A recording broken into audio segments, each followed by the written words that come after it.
Everyone keeps saying the same thing about housing. If we just build more homes, prices will come down. I mean, it sounds logical, it sounds hopeful, and it sounds like a solution, but it's incomplete because more supply itself does not create affordable housing. And here's why in plain English. Housing prices are not set by good intentions. I mean, they're set by cost and demand. Always have been, always will be.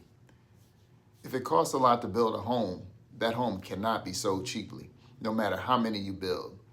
Now think, if you were selling bread and it cost you $2 to bake the bread, would you sell it for $1? That's not politics, that's math. Land costs money, labor costs money, material costs money, financing costs, permits, regulations, delays, they all cost money. Those costs don't disappear just because you add more units. When we say build more, but we don't lower the cost to build, we're not solving affordability. We're just adding more expensive homes to the market. Now you're probably thinking, come on, John, if supply goes up, prices have to come down. And I get why that feels true. I mean, housing isn't abstract, it's emotional. It determines where you live, whether you can start a family, whether you feel stable.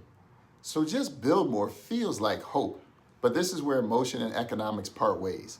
Markets don't respond to feelings, they respond to cost. So when demand is strong and costs are high, builders don't build cheaper homes. They build what makes financial sense. That means bigger homes, higher price points, more features. Not because the builders are greedy, because the system rewards profitability, not affordability. That's why we keep seeing new housing, but prices don't fall. More supply doesn't break a price floor, lower costs do.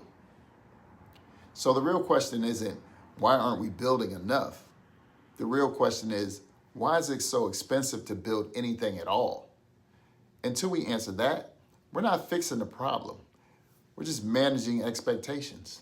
And this leads to the part nobody wants to talk about. What does affordable housing actually mean?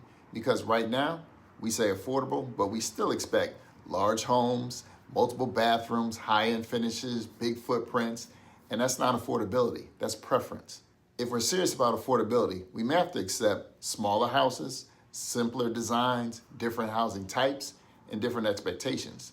That's not an economic problem, that's an emotional one. So let me be clear, more supply helps only if costs come down first.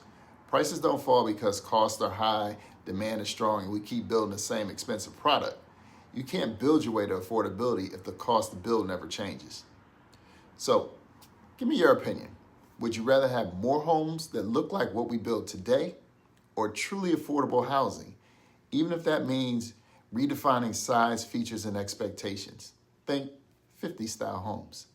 Let me know what you think in the comments below.